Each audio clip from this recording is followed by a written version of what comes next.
आज अपने को स्टार्ट करना है फैमिली ऑफ लाइन।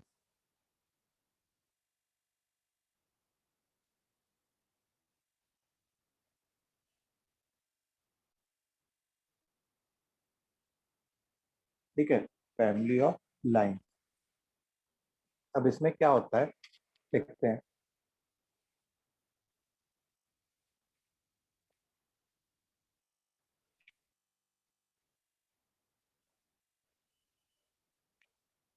जैसे मान लो कि दो लाइंस है, L1 A1x plus B1y plus C1 is equal to 0, और दूसरी लाइन है L2 A2x plus B2y plus C2 is equal to 0। ठीक है, these are the two line. Then मान लो कि L1 और L2 are non parallel line, ये लोग पैरेलल नहीं है। पैरेलल नहीं होंगी अगर दो लाइंस, तो क्या हो रही होंगी? इंटरसेक्टेड। इंटरसेक्ट कर रही होंगी। अगर दो लाइंस पैरेलल नहीं है तो वो लोग क्या हो रही होंगी? इंटरसेक्ट कर रही होंगी। तो L1 और L2 are non parallel lines, मतलब एक तरीके से ये भी कह सकते हैं कि L1 और L2 आर इंटरसेक्टिंग लाइन। ठीक है, then collection of all lines which passes through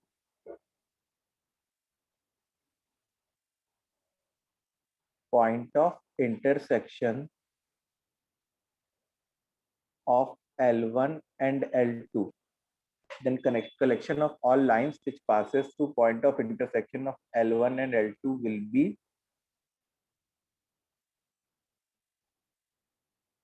L1 plus lambda L2 is equal to 0, where lambda belongs to set of all real numbers. ठीक है, तो जैसे मान लो दो लाइंस है, तो आई हैव टू लाइंस। एक लाइन ये L1 है और से ये दूसरी लाइन L2 है। ये लोग इंटरसेक्ट कर रही है, तो किसी पॉइंट पे इंटरसेक्ट कर रही होगी, ये पॉइंट P पे इंटरसेक्ट कर रही होगी। समझ में आई बात? तो अब इस पॉइंट P से पास करते हुए कितने लाइंस हो सकते हैं? जैसे पॉइंट P का कोऑर्डिनेट मान लो x1 y1 है, तो इस पॉइंट P से पास करते हुए कितनी लाइंस हो सकती है? Infinite. Infinite number of lines. जैसे मान लो ये हो गई, ये हो गई, ऐसी बहुत सारी लाइंस हो सकती है, ये हो गई। सबके अपने अपने इक्वेशंस हो रहे होंगे, तो इन सारे ये सारे इक्वेशंस लैम्डा की अलग अलग वैल्यूज पुट करने पे इसमें आ जाएंगे। अब इसको हम लोग प्रूफ करेंगे कि ऐसा कैसे हो रहा है। ठीक है, तो सबसे पहली बात कि जैसे L1 जो है वो क्या होता है? A1x plus B1y plus C1, और L2 क्या होता है? सर थोड़ा ऊपर करो। एक minute, A2x plus B2y plus C2।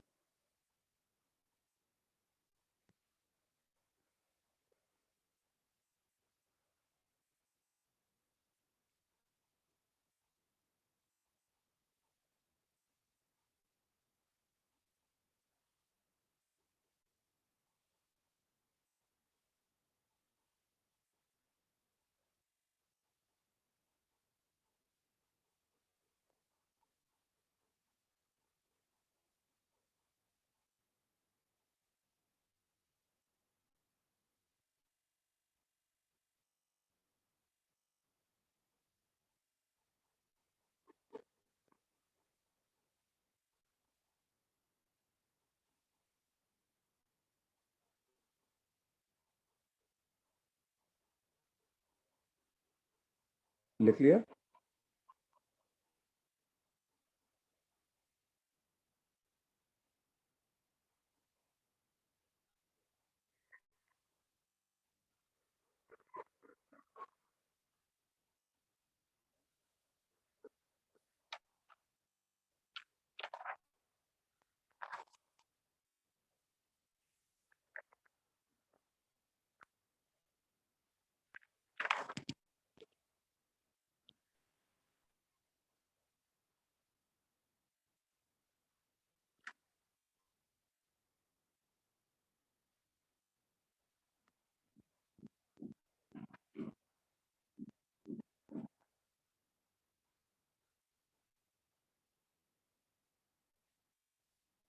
Okay, तो अब देखो, जैसे L1 plus lambda L2 is equal to 0 हम लोग ने ऐसे लिख लिया।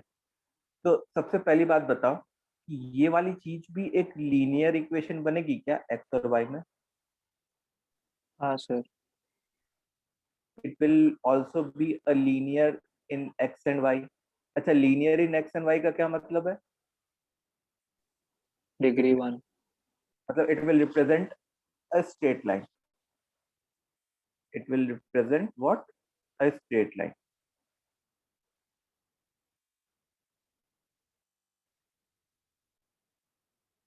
एक्स और वाई में लीनियर का क्या मतलब है कि वो स्ट्रेट लाइन को रिप्रेजेंट करेगा। ओके, तो मैंने ये तो एंश्योर कर लिया कि इससे लैम्डा की अलग अलग वैल्यूज पुट करने पे जो भी इक्वेशंस बनेंगे वो क्या बनेंगे? स्ट्रेट लाइन के बनेंगे। अब हमको क्या प्रूफ करने की जरूरत होगी बताओ? कि वो उस पॉइंट से पास करते हैं। हाँ, कि वो उस पॉइंट से पास करने चाहिए। अब हमको किस चीज की जरूरत होगी? कि वो उस पॉइंट से पास करने चाहिए। लैम्डा जो है पार्ट, मतलब कोई एक पैरामीटर है। मतलब लैम्डा की अलग अलग वैल्यूज पुट करने पे अलग अलग लाइन के इक्वेशंस आएंगे। ठीक है, तो हर एक लैम्डा के लिए कोई एक स्पेसिफिक लाइन बन जाएगी। जैसे मान लो लैम्डा इज इक्वल टू 1 के लिए से ये बन गई, लैम्डा इज इक्वल टू 2 के लिए मान लो ये वाली लाइन बन गई।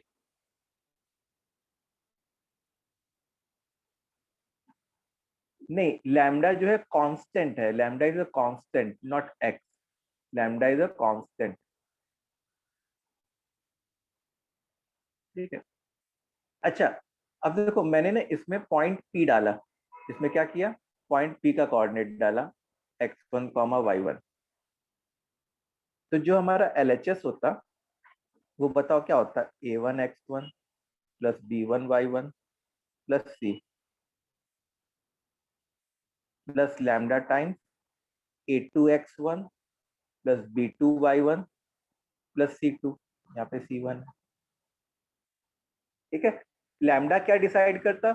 लैम्डा जो है, मतलब लैम्डा की अलग अलग वैल्यूज से अलग अलग लाइंस आती, अलग अलग लाइंस का इक्वेशन आता। ठीक है। तो क्वेश्चन क्या होगा? क्वेश्चन ऐसा होगा कि एक लाइन है जो L1 और L2 के इंटरसेक्शन से पास कर रही है, पॉइंट ऑफ इंटरसेक्शन से पास कर रही है, और एक और इंफॉर्मेशन दी गई होगी उस लाइन के बारे में। तो उस इंफॉर्मेशन से हम लोग लैम्डा की वैल्यू निकालेंगे। और सर जैसे ही लैम्डा की वैल्यू आ गई, जैसे ही लैम्डा की वैल्यू आ गई, वैसे ही हम लोग को वो यूनिक लाइन मिल जाएगी। हाँ बोलो। सर लेकिन C1 और C2 भी ऐड होंगे ना इस इक्वेशन में, तो फिर क्या हुआ? इंटरसेप्ट चेंज नहीं होगा क्या? C1 और C2? ऐड हो जाएंगे ना सर? हाँ। सर तो इंटरसेप्ट चेंज नहीं होगा क्या? तो इंटरसेप्ट चेंज होने से कोई फर्क थोड़े पड़ता है। इंटरसेप्ट चेंज होने से क्या फर्क पड़ता है? जैसे सर मान लो L1 कि का C1 है और L2 का C2 है, हाँ और जो उनका सम है, हाँ सर उनका तो इंटरसेप्ट डिफरेंट होगा ना? हाँ, तो तुम ही सोचो ना कि जैसे मान लो ये हमारा कोऑर्डिनेट, तो ये हमारा एक्स वाई प्लेन है। ठीक है। तो जैसे मान लो ये L1 था और ये L2 था, और ये लोग किस पॉइंट पे इंटरसेक्ट कर रहे हैं? पॉइंट पी अच्छा पे। हाँ सर, मैं उसको इंटरसेक्शन पॉइंट से कंफ्यूज हो रहा था। हाँ, तो पॉइंट पी से तो बहुत सारी लाइंस पास कर सकती है। तो जैसे मान लो इसका वाई इंटरसेप्ट ये हो गया, फिर जो दूसरी वाली लाइन होती इसे, उसका वाई इंटरसेप्ट कुछ ये हो जाता, तो वाई इंटरसेप्ट का चेंज करेगा ही, नो इशू। ठीक है, हाँ सर समझ। मिटा देते हैं। हाँ, तो अब देखो बच्चों कि मैंने x1 y1 तो पुट कर दिया। अच्छा, इस बात से अग्री करोगे क्या कि a1 x1 plus b1 y1 plus c1 इसकी खुद की वैल्यू 0 होगी? क्यों? क्योंकि x1 y1 जो है उसको सेटिस्फाई करता है। वो पॉइंट, x1 y1 वाला पॉइंट जो है वो लाइन 1 पे लाई कर रहा है। सिमिलरली x1 y1 वाला पॉइंट लाइन 2 पे भी लाई कर रहा है, इसकी वैल्यू भी 0 होगी। तो LHS हमारा क्या आ गया, 0 प्लस लैम्डा टाइम्स 0 मतलब 0, और RHS क्या है, वो तो इटसेल्फ 0 है। इसका क्या मतलब हुआ, इसका ये मतलब हुआ, this implies that value of lambda. Proof कहाँ किया है हाँ, कि वो पॉइंट ऑफ इंटरसेक्शन के पास हाँ, x1 y1 will always satisfy, से इसको इक्वेशन 1 बोल दिया मैंने, equation 1 for any value of lambda, for any value of lambda. ठीक है, x1 y1 will always satisfy equation 1 for any value of lambda. Therefore, अब फाइनली हम लोग कंक्लूजन लिख रहे हैं, conclusion L1 plus lambda L2 is equal to 0 will give equation of family of lines,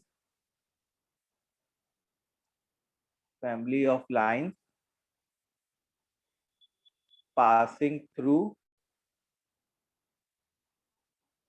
point of intersection of L1 and L2, passing through point of intersection of L1 and L2. तो कभी भी question में ऐसा है, कभी भी question में ऐसा है कि जैसे एक लाइन L1 है और एक लाइन L2 है, ये दोनों किसी पॉइंट P पे इंटरसेक्ट कर रही है। ठीक है, कभी भी क्वेश्चन में ऐसा है कि एक लाइन L1 है और दूसरी लाइन L2 है, ये लोग कहाँ पे इंटरसेक्ट कर रहे हैं, पॉइंट P पे, और तीसरी लाइन L3 जो है वो पॉइंट P से पास कर रही है, वो क्या हो रही है, पॉइंट P से पास कर रही है। तो हम लोग L3 को तुरंत कैसे लिखेंगे, L3 का equation, let L3 be L1 plus lambda L2 is equal to 0। ठीक है, अब L3 के बारे में एक और इंफॉर्मेशन दी गई होगी क्वेश्चन में, तो जैसे किस पॉइंट से पास करता है या वैसे। हाँ, किस पॉइंट से पास कर रहा है या क्या कर रहा है। तो L3 के बारे में एक और इंफॉर्मेशन दी गई होगी, उस इंफॉर्मेशन से हम लोग क्या करेंगे, लैम्डा फाइंड कर लेंगे, और जैसे ही लैम्डा फाइंड कर लिया तो उससे हम लोग को L3 जो रिक्वायर्ड लाइन है उसका इक्वेशन मिल जाएगा। ठीक है, तो जो फैमिली ऑफ लाइंस का कॉन्सेप्ट होता है उसमें फायदा एक चीज ये होता है कि हम लोग को जो है, जैसे L1 और L2 किसी पॉइंट P पे इंटरसेक्ट कर रहे हैं, उस पॉइंट, वो एग्जैक्टली पॉइंट क्या है उसको फाइंड करने की कभी जरूरत नहीं पड़ती फैमिली ऑफ लाइंस में। तो फैमिली ऑफ लाइंस तो ठीक है, एक छोटी सी चीज है, मतलब ये कैलकुलेशन थोड़ा रिड्यूस कर देता है। अभी इसके आगे हम लोग नेक्स्ट चैप्टर पढ़ते हैं सर्कल्स से, तो उसमें फैमिली ऑफ सर्कल्स भी आते हैं। ठीक है, तो वहां पे ये वाला कॉन्सेप्ट और ज्यादा यूजफुल होता है हमारे लिए, उस समय देखेंगे हम लोग, खैर। ठीक है, तो अगर कहीं क्वेश्चन में बोले कि L1 and L2 intersect at point P, तो क्या मेरे को पॉइंट P निकालना चाहिए क्या कि वो वाला पॉइंट कौन सा है?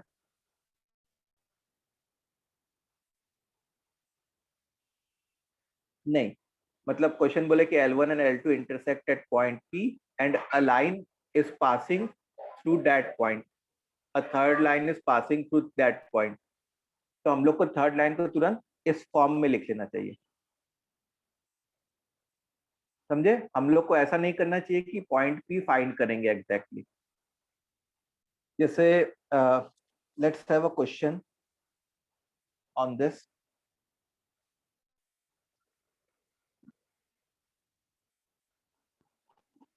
से मान लो क्वेश्चन है, क्वेश्चन 1 कि L1 है 2x plus 3y minus 5 is equal to 0, L2 है x minus y plus 2 is equal to 0। ठीक है, a line L3 passes through point of intersection of L1 and L2 and also through कोई point बता दो से origin and also through origin, then find equation of say L3. ठीक है, तो अब अगर जैसे मान लो मैं फैमिली ऑफ लाइंस नहीं पढ़ाया होता तब भी तुम इस क्वेश्चन को सॉल्व कर लेते। कैसे सॉल्व करते? सर इंटरसेक्शन पॉइंट निकाल लेते और दो पॉइंट्स पता है, मतलब हम लोग पहले पॉइंट P निकाल लेते जहाँ पे दोनों इंटरसेक्ट कर रहे हैं और ओरिजिन पता है, तो दो पॉइंट फॉर्मूले से लाइन का इक्वेशन लिख लेते हैं। अभी हम लोग क्या करेंगे, अभी हम लोग ये चीज नहीं करेंगे, अभी हम लोग ऐसे करेंगे using family of lines. Using family of lines what we are going to do कि let the line be L1 plus lambda L2 is equal to 0.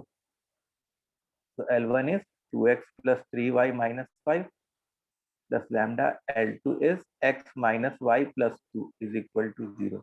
ये से हमारी रिक्वायर्ड लाइन का इक्वेशन है। अच्छा, ऐसी एक लाइन आएगी कि बहुत सारी लाइंस आएगी बताओ?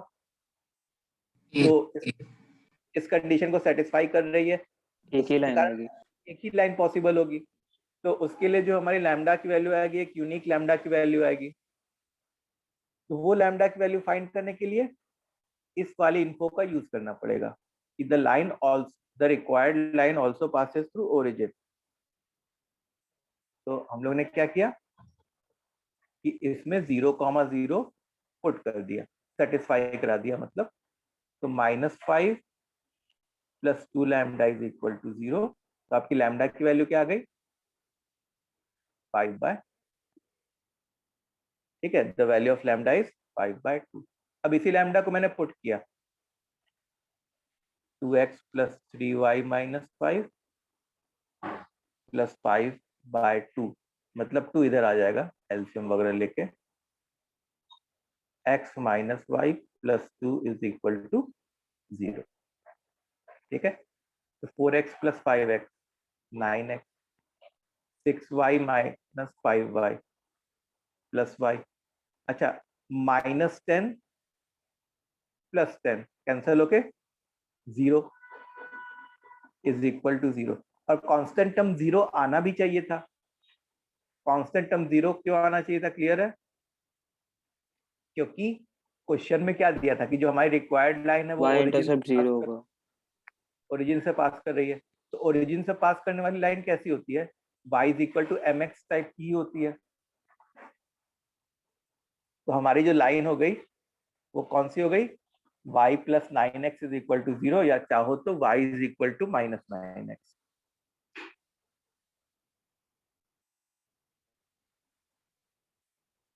समझे? तो दो वैरायटी के क्वेश्चंस आते हैं फैमिली ऑफ लाइंस में। एक वैरायटी तो ये कि लैम्डा की वैल्यू आपको फाइंड करनी है, ठीक है, एक वैरायटी क्या कि लैम्डा की वैल्यू आपको फाइंड करनी है। और एक वैरायटी ऐसा जरूरी नहीं आता कि लैम्डा हमेशा L2 के साथ ही आता है, लैम्डा L1 के साथ भी ले सकते हैं। ठीक है, I can take it with L1 और L2 बोथ।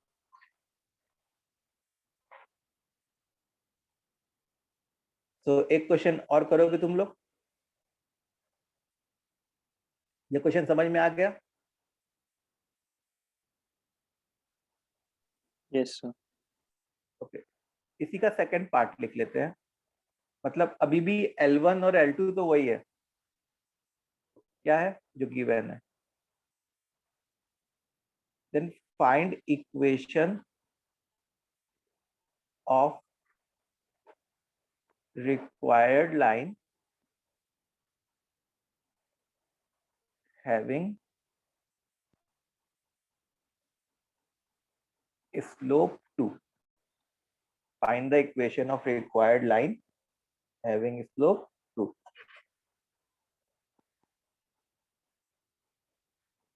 तो उसमें x का जो कोएफिशिएंट है, मतलब y के रिस्पेक्ट में इक्वेशन लिख देंगे और x का जो कोएफिशिएंट है उसको प्रूव कर देंगे। हाँ ठीक है, सही है। तो उसको करो, पहले तुमको बस लैम्डा की वैल्यू बता दो मेरे को क्या आएगी, फिर उसके बाद कैलकुलेशन तुम लोग खुद से कर सकते हो।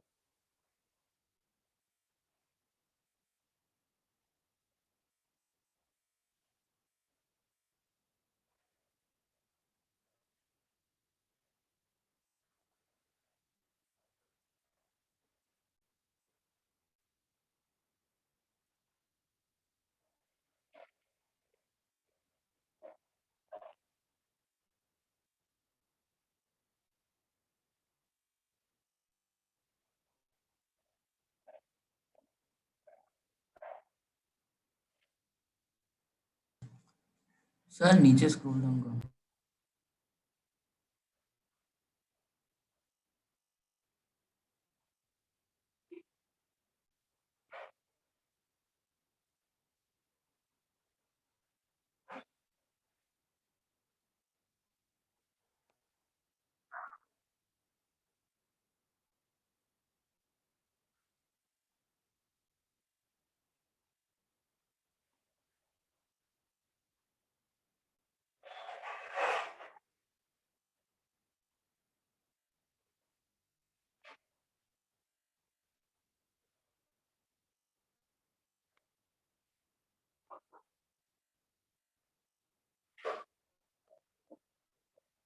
लैम्डा की वैल्यू 8 आ रही है, सत्यम की 8 आई।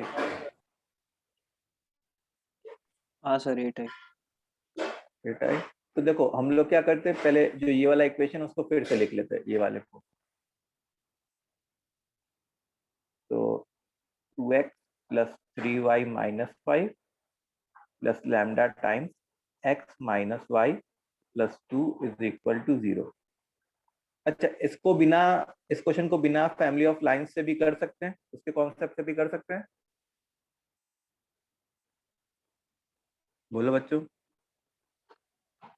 अब x के टर्म्स को एक साथ ले लिया, फिर y के टर्म्स को एक साथ ले लिया, और कांस्टेंट टर्म को एक साथ ले लिया, ऐसे। ठीक है, तो इसको देख के तुमको क्या कहते हैं, स्लोप क्या आएगा, इसका स्लोप आएगा 2 plus lambda whole upon lambda minus 3 आ जाएगा, इस लाइन का स्लोप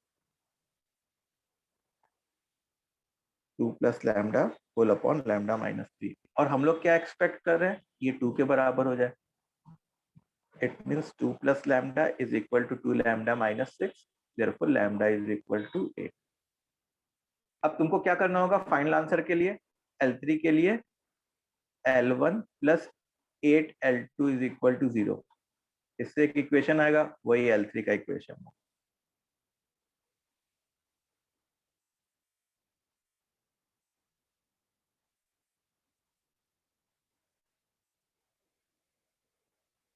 ओके, इतना चीज क्लियर है। अच्छा, अब next note,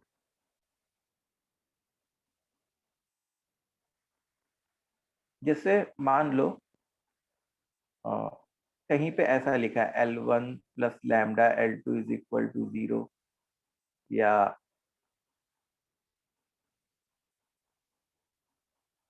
lambda 1 L1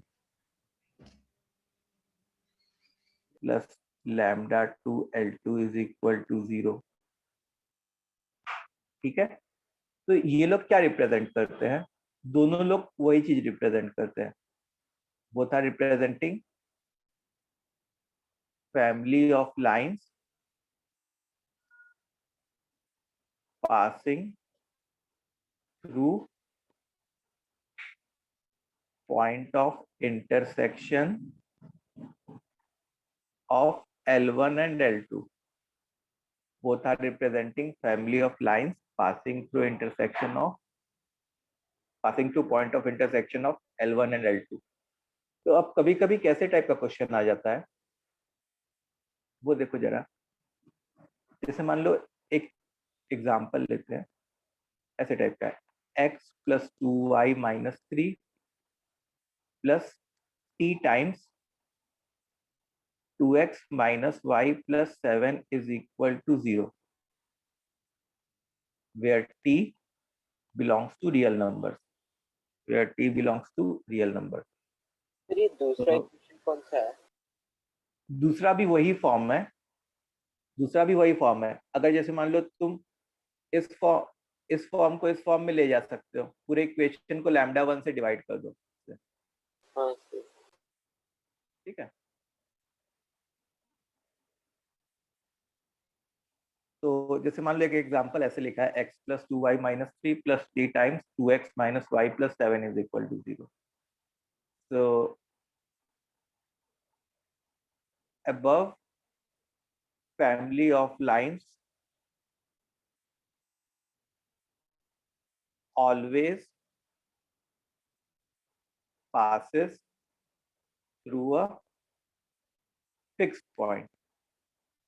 Always passes through a fixed point. तो हम लोग को fixed point P जैसे मान लो, then find coordinate of P. Then find coordinate of P. तो ये P वाला जो पॉइंट है वो कौन सा पॉइंट होगा बताओ? पॉइंट दोनों लाइंस का इंटरसेक्शन पॉइंट. हाँ, मतलब जैसे मान लो इसको इफ आई से लाइन 1 और इसको इफ आई से लाइन 2, तो जो P वाला पॉइंट होगा वो लाइन 1 एंड लाइन 2 इन दोनों का इंटरसेक्शन होगा. इन दोनों का इंटरसेक्शन जो है वो पॉइंट P होगा. तो फाइंड कर सकते हैं कि नहीं कर सकते इन दोनों का इंटरसेक्शन? इसे 2 से मल्टीप्लाई कर दिया तो 5x इज इक्वल टू 11, मतलब x इज इक्वल टू क्या आ गया? 11/5. अब x की वैल्यू 11/5 पुट कर दिया हम लोगों ने, तो 2y is equal to 3 minus 11/5, मतलब 4/5. तो y की वैल्यू क्या आ गई? 2/5. तो पॉइंट P जो फिक्स्ड पॉइंट है जहां से लाइन हमेशा पास कर रही है, वो कौन सा होता? 11/5, 2/5. समझ में आई बात? मतलब क्या हो रहा होता कि ये जो इक्वेशन लिखा हुआ है ये एक पॉइंट P होता 11/5, 2/5, उससे पास करती हुई सारी लाइंस का इक्वेशन दे रहा होता. For different values of t we will be obtaining different points, sorry, different equation of line. समझ में आ गई बात?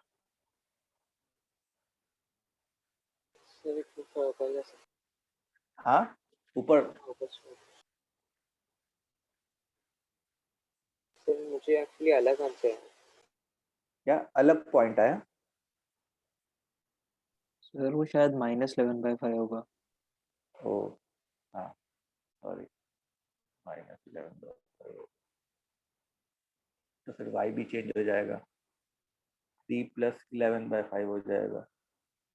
3 + 11/5 कितना होता है? 26/5. 26/5 होगा, -11/5. सर वो 2 से डिवाइड होगा ना? 13 होगा. 13 होगा. हाँ सॉरी, 13 हटाना ही पड़ेगा.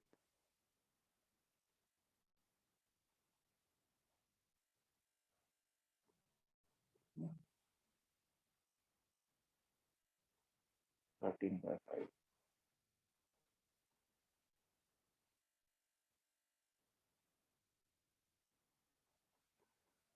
यहाँ पे भी 13/5. ठीक है, ये समझ में आया तुम लोग को? Yes sir.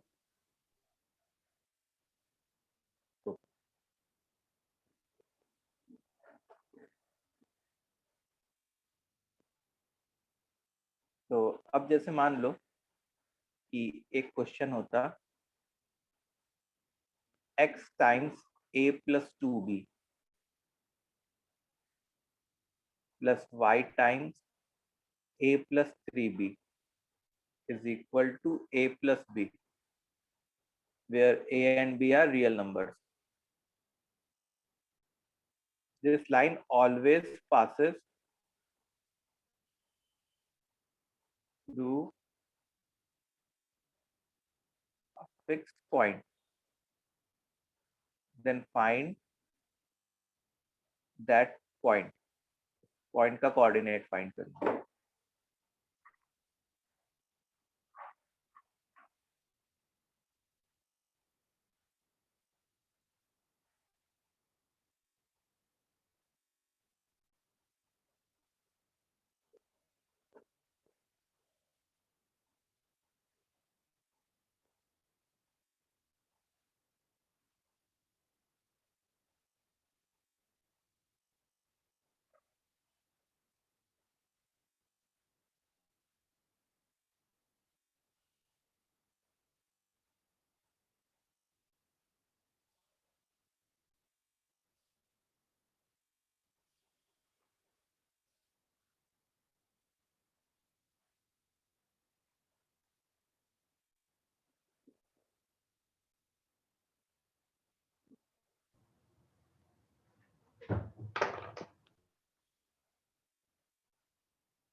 Yes, good, Vedant.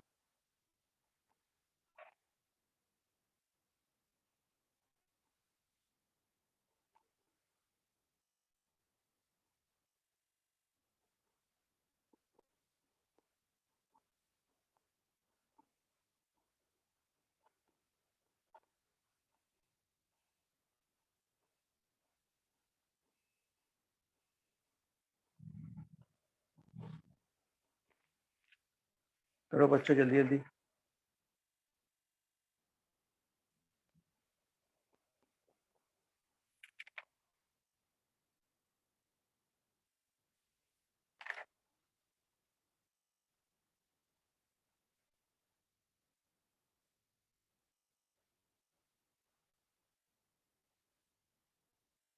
Yes, Satyam.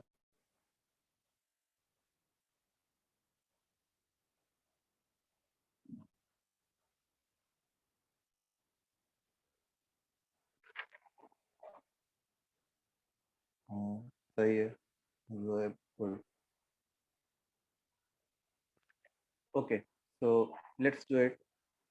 तो इसमें हम लोग को क्या करना पड़ेगा?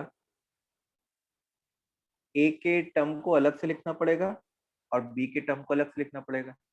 देखो a का टर्म क्या क्या था? x plus y minus 1. ये समझ में आ रहा है कैसे लिखा मैंने? फिर b का टर्म क्या क्या था? 2x plus 3y minus 1 is equal to 0. तो देखो ये जो है इसने ये L1 का काम किया, ये L2 का काम किया, और a और b क्या किया? जैसे मैंने लैम्डा 1 और लैम्डा 2 बताया था उसका काम किया. तो ये लोग किस फिक्स पॉइंट से पास करेंगे? x plus y is equal to 1 and 2x plus 3y is equal to 1. अब इसको सॉल्व कर लेते हैं. तो इसको सॉल्व करने पे x की वैल्यू 2 आ जाती और y की वैल्यू माइनस 1 आ जाती. तो जो फिक्स पॉइंट होता दैट विल बी 2, -1. ठीक है, बोलो भाई, सबको क्लियर? हाँ सर. सबको समझ में आ रहा है? इतने साइलेंट क्यों है सब? धनुष समझ में आया तुमको?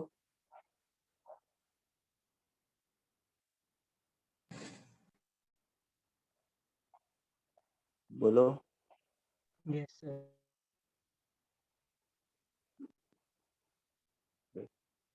हैरी तुमको आया? सर एक मिनट. क्या हुआ?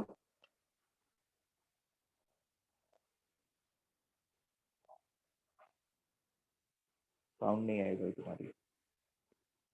चलो, जैसे मान लो नेक्स्ट क्वेश्चन सर देखते थोड़ा हैं। ऊपर कर। ऊपर करूं? एक मिनट, मैं क्वेश्चन लिख लूं फिर करता हूँ। Okay sir. लेट, क्वेश्चन लिखते जाओ सब लोग। Let ax plus by plus c is equal to 0 be a variable straight line where a, b, c are first, third and seventh terms of an AP respectively. ठीक है? Then the variable line always passes through a fixed point. Then find that point.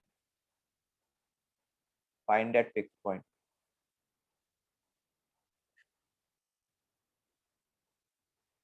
Then find that fixed point.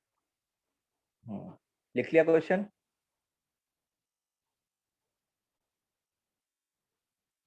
ऊपर करना है। लो देखो,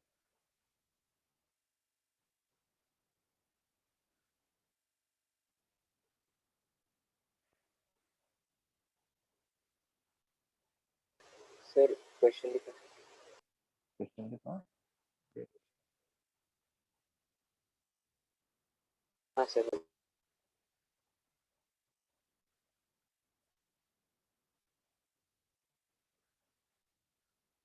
sir एक second नीचे।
Two comma -3।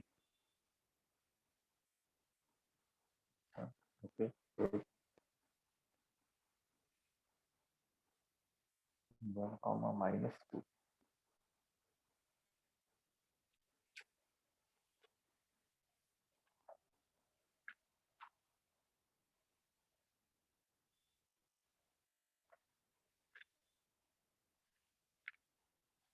चलो, सो करते हैं इस क्वेश्चन को बच्चों।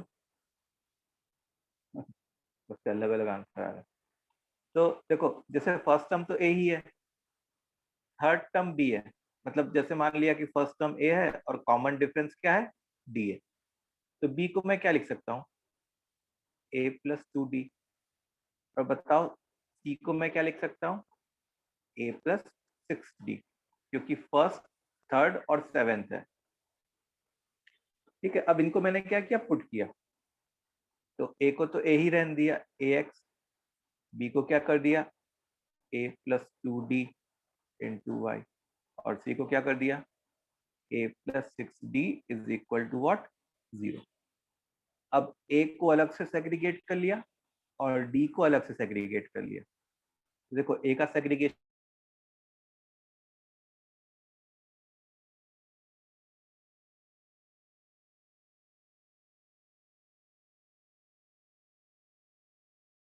Is equal to 0. ठीक है, तो ये बंदा किसकी तरह ट्रीट होगा? L1 की तरह, और ये किसकी तरह ट्रीट होगा? L2 की तरह. तो जो पॉइंट आएगा वो क्या आएगा? x plus y is equal to -1 and 2y is equal to -6, मतलब y इज इक्वल टू -3. अब y की वैल्यू -3 इसमें पुट कर दो, तो x की वैल्यू क्या आ जाएगी? 2 आ जाएगी. तो वो जो फिक्स पॉइंट होगा that will be what? 2 comma minus. The fix point will be 2 comma -3. समझ में आया?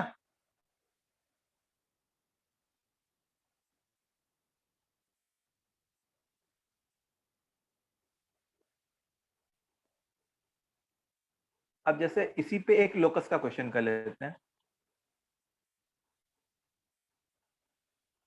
क्वेश्चन यू है कि find locus of the foot of perpendicular, yeah, locus of the foot of perpendicular from origin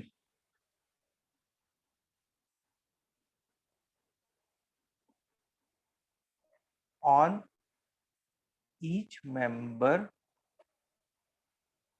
of the family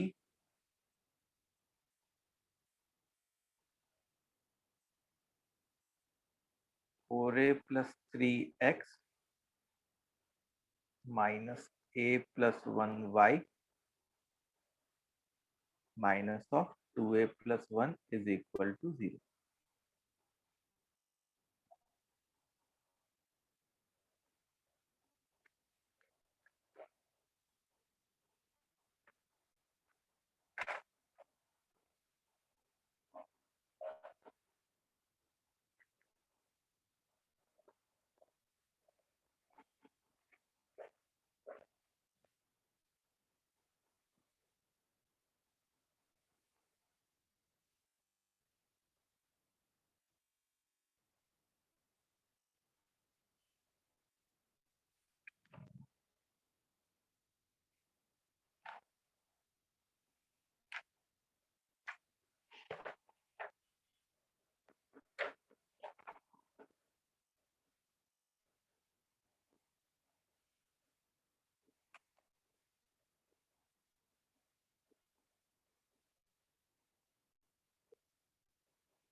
no जोहर।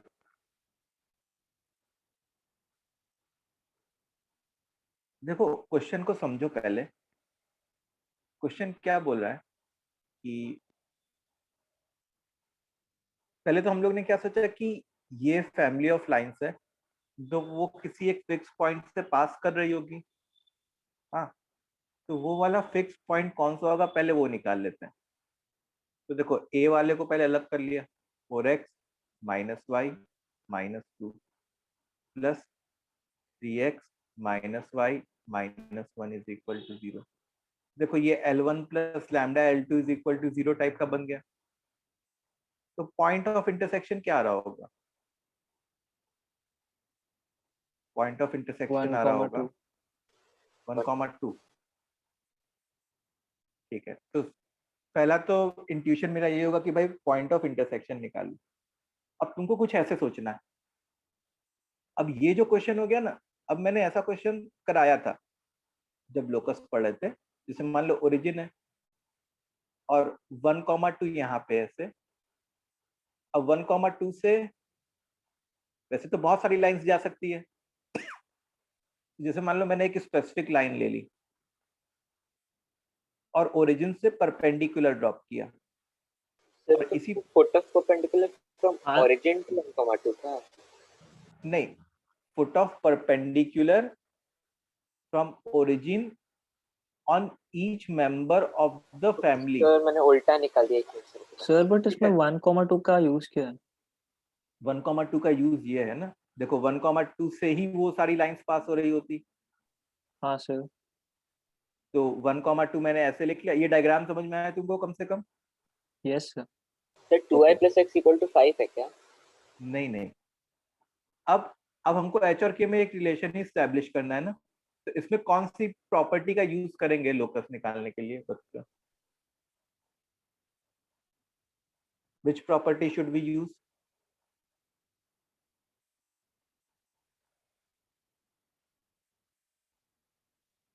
बोलो। Sir foot of perpendicular का formula नहीं लगा सकते क्या? उतना लगाने की जरूरत नहीं है तुमको ना। देखो ये 90 डिग्री है, इसका स्लोप, अच्छा हाँ sir, m1 m2 is equal to -1। इसका slope m1 into m2 should be equal to what? -1। अच्छा m1 तुम्हारा क्या बन जाता? k minus 0 whole upon h minus 0। और बताओ m2 क्या बन जाता तुम्हारा? Whole upon h minus 1। This should be what? -1। ठीक है, तो इससे क्या हो गया?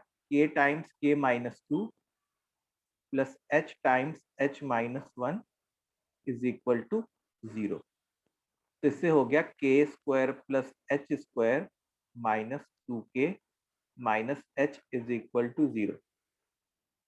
या अब h और k को रिप्लेस कर दिया x और y से। h को x से रिप्लेस कर दिया और k को y से। तो लोकस का इक्वेशन क्या बन गया? X square plus y square minus h, h को x से रिप्लेस किया ना, x minus 2y is equal to 0। यही हमारा आंसर है, equation of locus of foot of perpendicular. तो बताओ यहाँ पे किस बात का हम लोग ने यूज किया? मतलब फैमिली ऑफ लाइंस का क्या यूज आया, बस ये बताओ। फिक्स्ड पॉइंट निकालना। वो फिक्स पॉइंट निकालने के लिए, एग्जैक्टली वो फिक्स पॉइंट जो 1,2 है उसको निकालने के लिए फैमिली ऑफ लाइंस का यूज है। सर मुझे एक डाउट है। हाँ सर मुझे वो फिक्स पॉइंट आ गया। सर फिर हाँ, मैंने कहा क्या वो 0,0 से वो फिक्स पॉइंट पे परपेंडिकुलर बना है? नहीं नहीं, देखो किसी एक पॉइंट से दूसरे पॉइंट पे तो हम लोग परपेंडिकुलर ड्रॉप कर ही नहीं सकते ना। दो पॉइंट्स पे कैसे परपेंडिकुलर ड्रॉप करेंगे? हाँ सर। हाँ सर। किसी पॉइंट से किसी लाइन पे आप परपेंडिकुलर ड्रॉप कर सकते हो ना। ठीक है, मिनट क्यों नहीं रहा?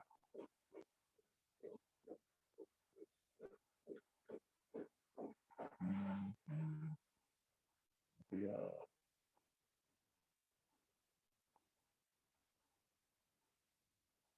हाँ, क्या हो गया?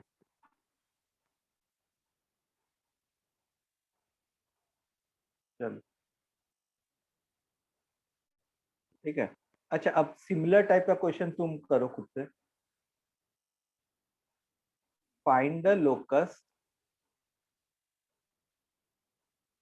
Of image. इससे पहले क्या किया था हम लोगों ने? पुट ऑफ परपेंडिकुलर का किया था। Find the locus of image of the point -1, 1 in the line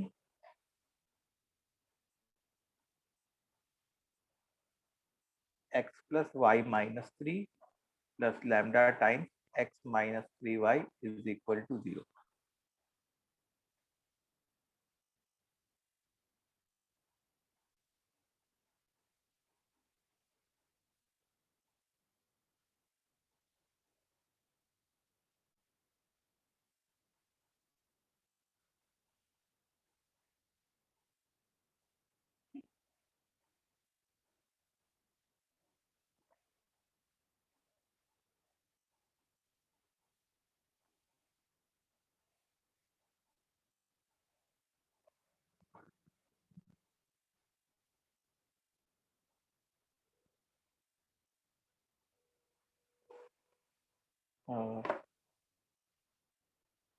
देखो क्या कह रहा था मैं।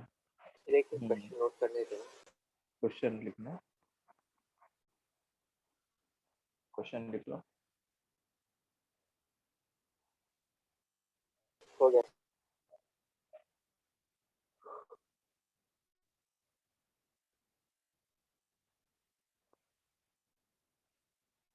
पार्थ, इस क्वेश्चन को एक्सप्लेन करूंगा ना, ये भी सिमिलर टाइप का क्वेश्चन है, तो तुमको समझ में आ जाएगा। ठीक है। सर सर्कल टाइप लोकस बनेगा ना? हाँ, यहाँ पे भी सर्कल टाइप का।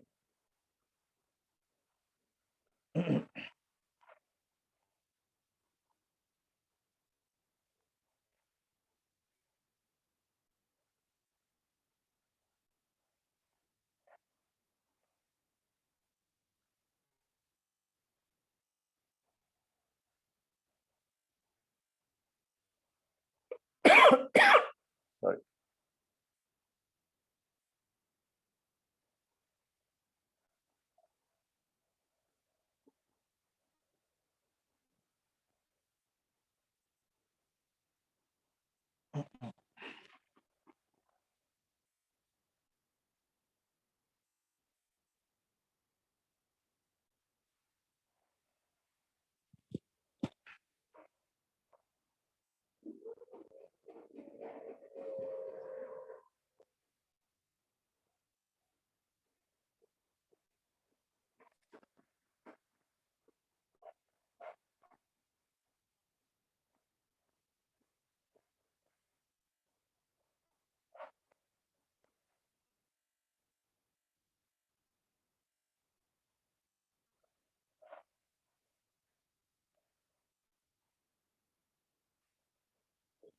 पॉइंट आया तुम लोग का?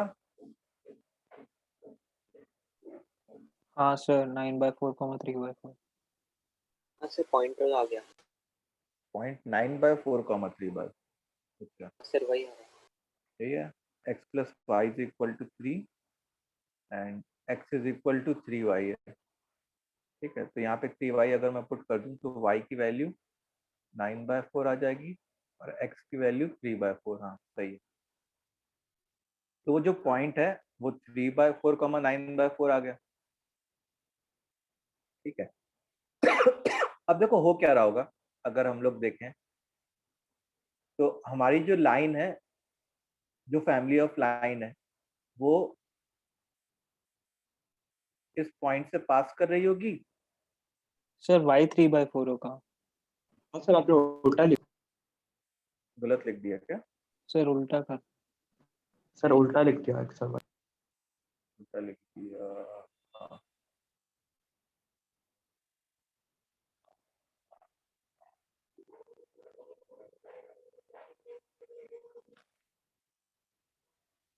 इरेजर ही काम नहीं कर रहा।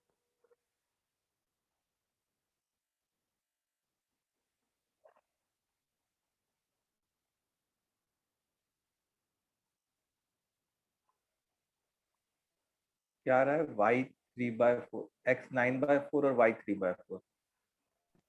हाँ सर। हाँ सर। ठीक है, ये 9/4, 3/4। ठीक है, और एक पॉइंट है हमारा, क्या है? -1, 1। -1, 1 से यहाँ पे कोई पॉइंट हो रहा होता। अब इसी का इमेज निकालना है, इमेज का लोकस निकालना है। तो जैसे मान लिया कि वो h, k है। ठीक है, अच्छा इस बात से तुम लोग अग्री करोगे क्या कि ये लाइन जो है इसके परपेंडिकुलर होगी? हाँ सर। और हाँ सर। ये वाला जो पॉइंट होगा वो मिड पॉइंट होगा इन दोनों का। हाँ तो इस पॉइंट को से Q अगर मैं कह दूं तो वो क्या बन जाएगा? h-1/2 एंड k+1/2, कुछ ऐसा बन जाएगा क्या पॉइंट Q? वो स्लोप से कर सकते हैं p और 9 हाँ by 3/4 और वो भी प्रोडक्ट -1 होगा। हाँ, बस अब इसका स्लोप का प्रोडक्ट -1 हो गया, जैसे PQRS। ठीक है, एक मिनट।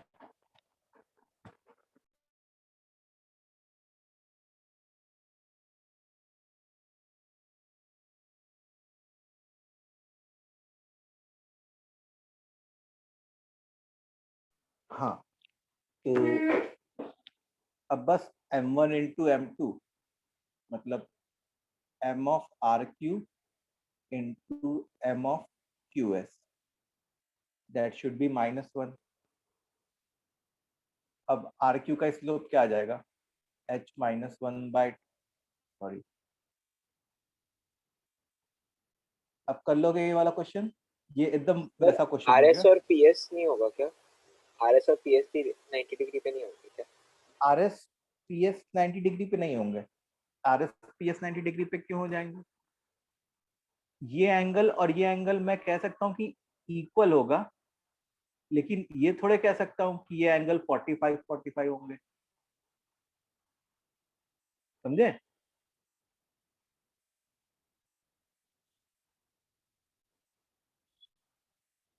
बात समझ में आई? ये लोग नहीं, होल अपॉन h-1/2 +1, ये क्या आ गया? QR का स्लोप। और QS का स्लोप क्या आता? k+1/2 -3/4 h-1/2 -9/4,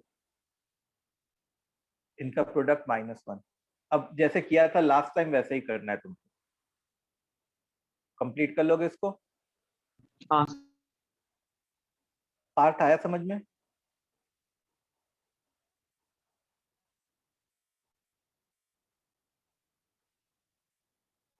ओके, तो ये था हमारा फैमिली ऑफ लाइंस। तो अब तुमको जो है बुकलेट में pair of straight lines, booklet में तो वैसे पेयर ऑफ स्ट्रेट लाइंस के भी क्वेश्चंस है, तो पेयर ऑफ स्ट्रेट लाइंस को छोड़ के बाकी सारे questions now you can attempt.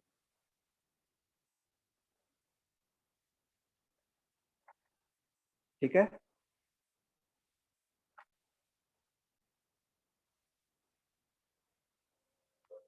Sir ये वाला भी बहुत बड़ा चैप्टर है क्या?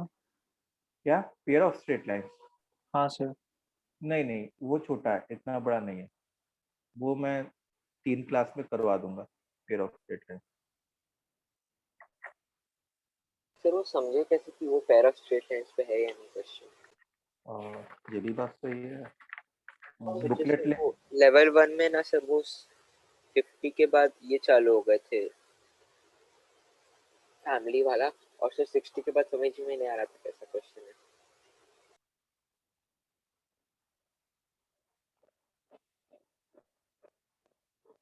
अरिहंत के बुक में बहुत कुछ दिया है, अरिहंत की बुक में भी इतना ही दिया है, ज्यादा नहीं दिया है। बस अरिहंत की बुक में क्या है कि हर छोटी छोटी चीज के लिए शॉर्टकट फॉर्मूले निकाल दिए उन्होंने, लेकिन एज सच उतने फॉर्मूले याद करने की जरूरत नहीं है।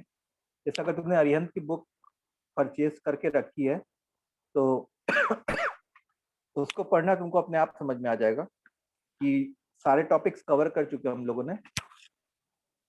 हाँ, बहुत सारे फॉर्मुलेस दिए हैं उन्होंने, बहुत सारे फॉर्मुलेस दिए हैं अरिहंत की बुक में। तो उन सारे फॉर्मुलेस को जब तुम अगर रटना स्टार्ट कर दोगे ना, मतलब एक बैलेंस मेंटेन करके रखना पड़ता है ना, ऐसा नहीं कि पूरा पूरा पूरा के पूरा रट लिया जितने फॉर्मुलेस हैं, तो फिर तुम्हारा दिमाग क्वेश्चन सॉल्व करने में नहीं रहेगा। तुम्हारा दिमाग हमेशा क्या होगा, फॉर्मूले को कैप्चर करने में रहेगा जब तुम क्वेश्चन सॉल्व करोगे। ठीक है, तो मैं ऑप्टिमम नंबर ऑफ फॉर्मुलेस याद करवाया हूँ, जितने याद करवाया हूँ उतने एनफ है, 2000 एनफ। ठीक है, उससे तुम्हारे सारे क्वेश्चन बन जाएंगे। बस हमारे बेसिक्स अगर क्लियर रहेंगे ना, तो you don't need to worry about. Theory wise Arihant के बुक में भी उतने ही है, मतलब उतनी कॉन्सेप्ट है जितने हम लोग ने पढ़े हैं। उसमें हर एक छोटी छोटी चीज के लिए फॉर्मुलेस डिराइव कर दिए, उतना हम लोग को करने की जरूरत नहीं है। कितना याद करोगे भाई, केवल याद ही थोड़े करने बैठोगे। और जेई वगैरह में डायरेक्ट फॉर्मूला बेस्ड क्वेश्चंस कभी नहीं आते कि फॉर्मूला ये हो गया तो ये लगा दिया। कॉन्सेप्ट बेस्ड क्वेश्चंस आते हैं। ओके, हाँ, सो मैं ये कह रहा था कि कैसे पता करेंगे कि कौन पेयर ऑफ स्ट्रेट लाइंस का है। तो एक बार बुकलेट लेके आओ तो मैं तुमको बता देता हूँ कि कौन सा नहीं करना है। बाद वाले 2-3 क्वेश्चन अजीब से लग रहे हैं, मतलब समझ में नहीं आ रहा कैसे करें। कौन से, किसके? 60 के बाद वाले, जैसे 62 है, 62 पेयर ऑफ स्ट्रेट लाइंस का है। फिर 63 भी।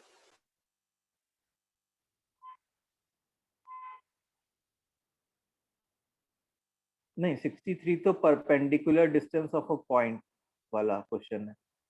ax1 plus by1 plus c upon root of a square plus b square, वो वाला क्वेश्चन। फिर 64 जो है वो वो फैमिली पे है ना, फैमिली पे। डिस्टेंस बिटवीन पैरेलल लाइंस का क्वेश्चन है।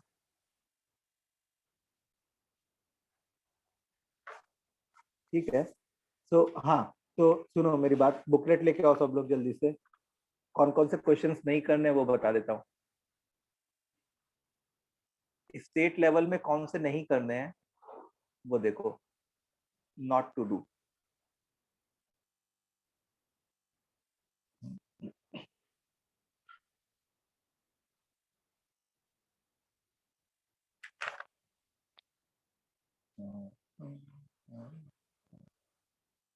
स्टेट लेवल एक्सरसाइज में सारे करने हैं, आर्काइव्स में देख लेते हैं।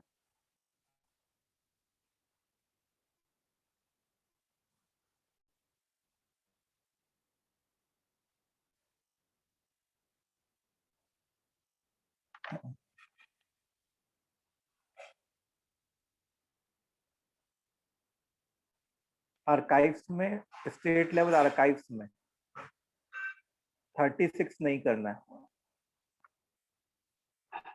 14 नहीं करना है, रोटेशन ऑफ एक्सिस का है वो। 42 नहीं करना है,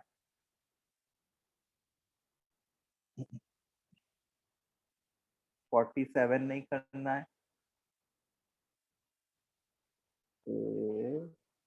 54 नहीं करना है। ओके, ये नहीं करने स्टेट लेवल आर्काइव्स में। जेई लेवल में क्या नहीं करने हैं वो देख लेते हैं। 5 नहीं करना है, ये जो लिख रहे हैं वो क्या है, which we are not which we are not supposed to attempt.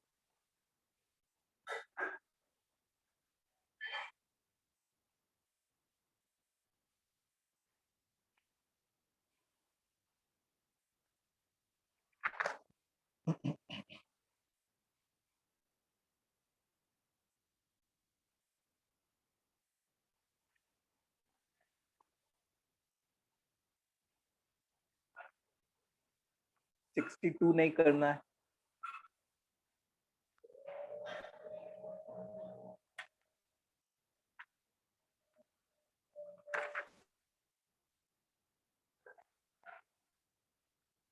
Sir 54 में सर रोटेशन दिया हुआ है।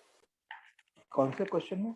54 में line PQ is rotated about C through 45 degrees। हाँ, तो देखो लाइन को रोटेट कर सकते हैं। हम लोग ने क्या नहीं सीखा? एक्सिस को रोटेट करना नहीं सीखा है। जैसे ऐसा क्वेश्चन याद है, नहीं किया था क्या? जैसे मान लो एक लाइन है 1,0 पे है और इधर से 2,3 पे है, इसको हम लोग ने सिर्फ 15 डिग्री रोटेट कर दिया तो वो यहाँ पे पहुंच जाएगी। हाँ सर, याद आया किया आपको? था हमने। ऐसे टाइप का एक क्वेश्चन कोई किया था, तो वैसे ही टाइप का ये क्वेश्चन है।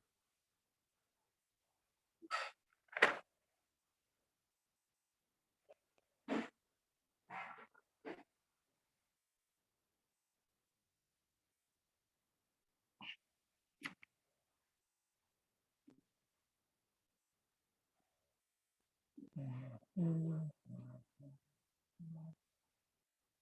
93 नहीं करना है।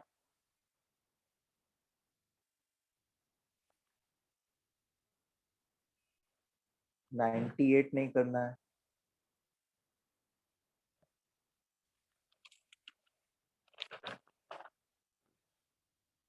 ठीक है। 109 नहीं करना है।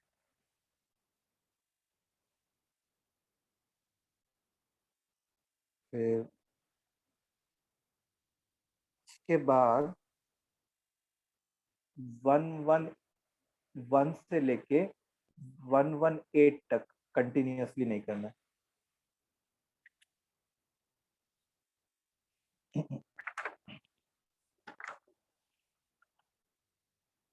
ठीक है, तो इतना करो।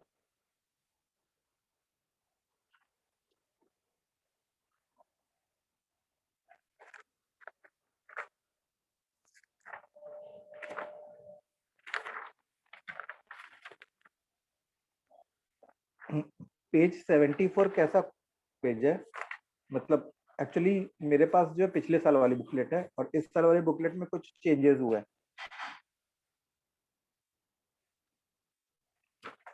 आर्काइव्स है सर सर उसपे। 74 में तो एडवांस का आर्काइव। एडवांस के आर्काइव्स है ना, तो इसमें तो कोई क्वेश्चन 21 नहीं है सो ना। सर मैं 22 का पूछ रहा हूँ। 21 सर इसमें तो है मगर। सर 22 तक है इसमें। 22। हाँ सर। 20 एक्चुअली जो मेरे पास जो बुकलेट है वो पिछले साल की बुकलेट है। उसमें जो जेई मेंस आर्काइव है ना, उसमें एआई पहला क्वेश्चन एआई ट्रिपल 2002 का उससे चालू हुआ है। सर और इसमें शायद जेई मेंस का ही है। सर इसमें 2019 और 20 के क्वेश्चन थे बस। हाँ, तो वो ये चेंज हुआ है। क्या है क्वेश्चन, क्या है बोलो? सर वो है the length of perpendicular from the origin on the normal to the curve है, उसका इक्वेशन दिया है। मतलब वो कुछ तो पैराबोला टाइप का कुछ तो है नॉर्मल। ठीक है, फिर छोड़ दो अभी उसको। ओके। और अच्छा, आर्काइव्स में क्या है वो मैं अभी नहीं बता पाऊंगा तुम लोग को, क्योंकि तुम्हारी आर्काइव्स अलग और मेरी आर्काइव्स अलग है। तो पहले ये अटेम्प्ट कर लो, फिर then we will discuss archives के बारे में। समझ में आया? तो हाँ सर। बच्चों, इतनी चीजें क्लियर तुम लोग को?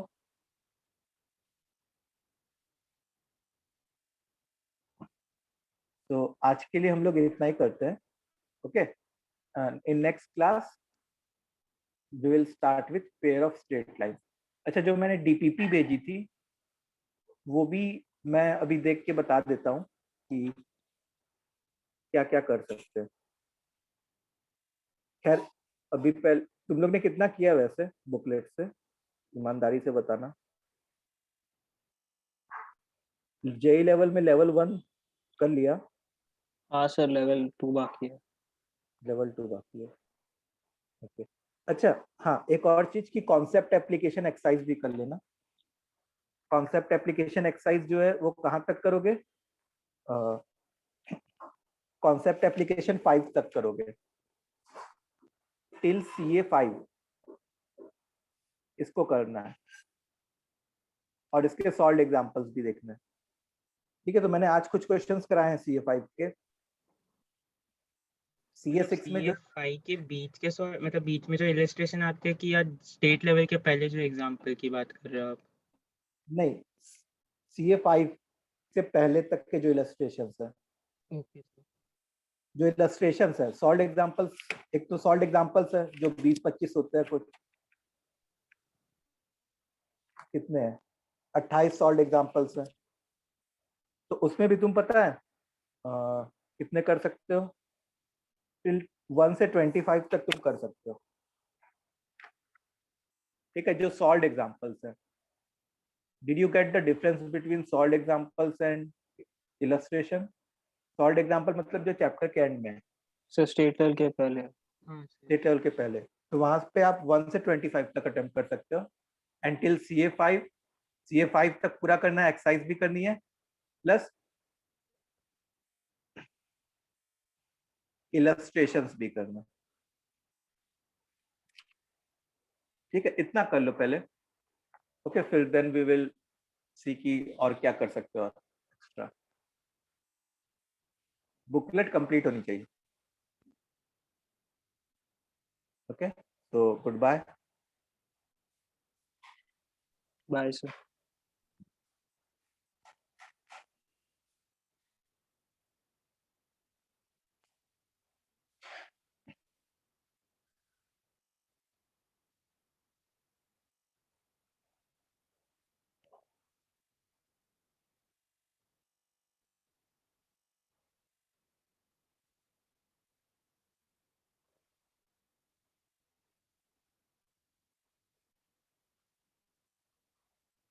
नोट्स भेज दूंगा मैं, नोट्स भेज दूंगा।